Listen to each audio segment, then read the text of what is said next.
नमस्कार दोस्तों यूट्यूब और सोशल मीडिया पर पिछले कई दिनों से चल रहे एलडीसी भर्ती परीक्षा परिणाम और इसके समानीकरण को लेकर जो मनगढ़ंत समाचार थे उनका खेल खत्म हो चुका है। बिल्कुल आपने सही सुना है, क्योंकि वो मनगढ़ंत समाचार ही थे, कोई ऑथेंटिसिटी नहीं थी। और अब वो भी मैं इसलिए कह पा रहा हूँ क्योंकि राजस्थान कर्मचारी चयन बोर्ड ने अपनी तरफ से कई सारे निर्णय लिए हैं अभी लेटेस्ट, और उन निर्णयों को उन्होंने पब्लिक जोन में पब्लिश भी करवा दिया है उन सभी अभ्यर्थियों के लिए। क्योंकि वो अभ्यर्थी जो एलडीसी भर्ती परीक्षा में बैठे थे वो पिछले कई दिनों से परेशान थे।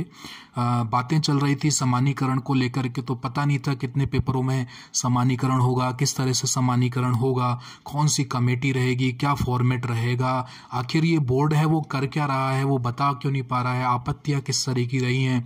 तो अभ्यर्थियों के ऐसे कई सारे सवाल थे मन में उनको। और होता क्या है कि कहीं जैसे फेसबुक कोई यूज़ कर रहा है या यूट्यूब कोई यूज़ कर रहा है, तो वहाँ पर ऐसे कई जो अपने अपने गैस से कुछ लिंक डाल रहे हैं, किसी तरह का समाचार डाल रहे हैं जिनमें कोई ऑथेंटिसिटी है ही नहीं है।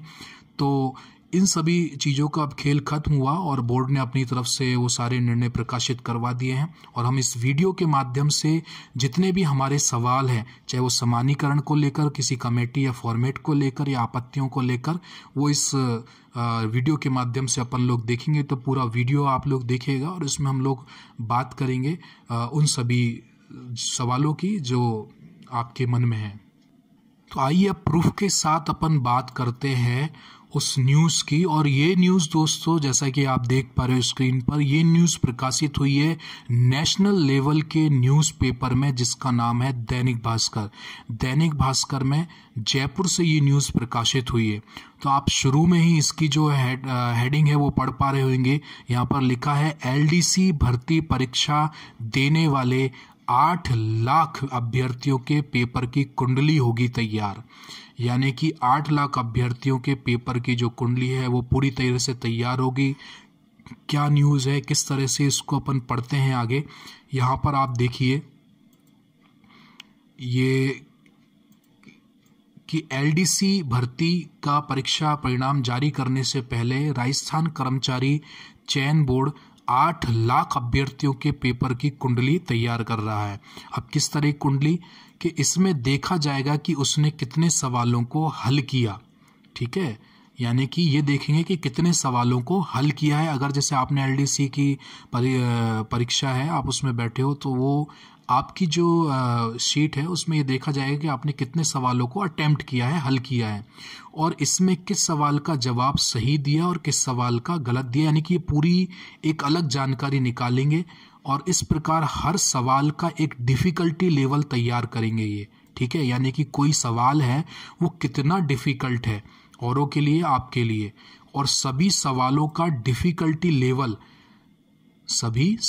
डिफ़िकल्टी लेवल तैयार होने के बाद प्रश्न पत्रों की एक रिपोर्ट बनेगी फिर, और उस रिपोर्ट के आधार पर प्रश्न पत्रों का समानीकरण किया जाएगा। ठीक है, यानी कि ये उस डिफ़िकल्टी एक लेवल बना लेंगे और उस डिफ़िकल्टी लेवल के आधार पर फिर ये समानीकरण करेंगे। और अगस्त सितंबर में हुई इस परीक्षा का बोर्ड ने 4 महीने के बाद भी परिणाम जारी नहीं किया है, और समानीकरण की प्रक्रिया के चलते परिणाम के लिए अभ्यर्थियों को 15 दिन और इंतजार करना पड़ सकता है।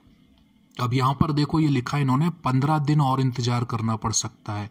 यानी कहने का मतलब ये जो प्रकाशित हुआ था ये 16 जनवरी को प्रकाशित हुआ है ये समाचार, और ये 15 दिन और, यानी कि 31 जनवरी 2019 को ये जहाँ तक है, और इसका जो परिणाम है वो घोषित कर देंगे।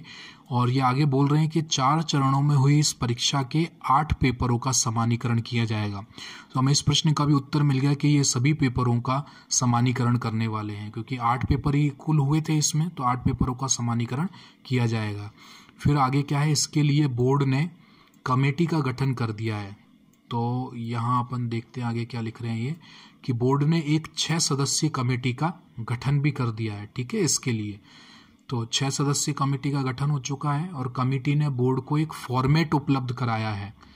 ठीक है, यानी कि इस कमेटी ने बोर्ड को एक फॉर्मेट उपलब्ध करवाया है और उस फॉर्मेट में क्या होगा, उसमें हर अभ्यर्थी द्वारा किए गए सही और गलत सवालों की डिटेल इन्होंने मांगी है और फिर उस डिफिकल्ट लेवल जो इन्होंने बनाया होगा हर प्रश्न का, उससे फिर ये मिलान करेंगे।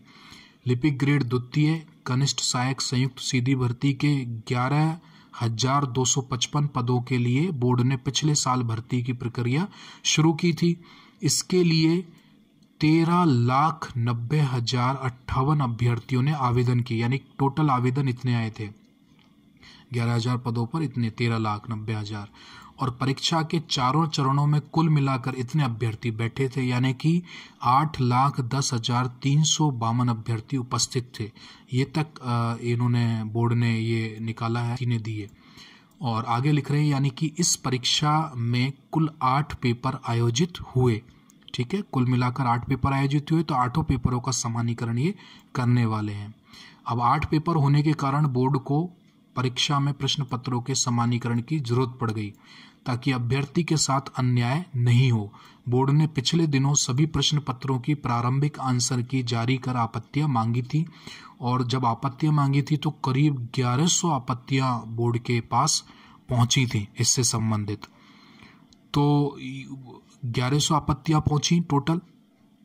तो कई सारे निर्णय थे बोर्ड के जो उसने यहाँ पर बता दिए हमें कि एक तो ये कि जो 8 पेपर है, 8 पेपरों का समानीकरण होगा और दूसरा ये कि इसके लिए इन्होंने 6 सदस्यीय जो कमेटी है उसका भी गठन कर दिया है और एक फॉर्मेट तैयार कर लिया गया है।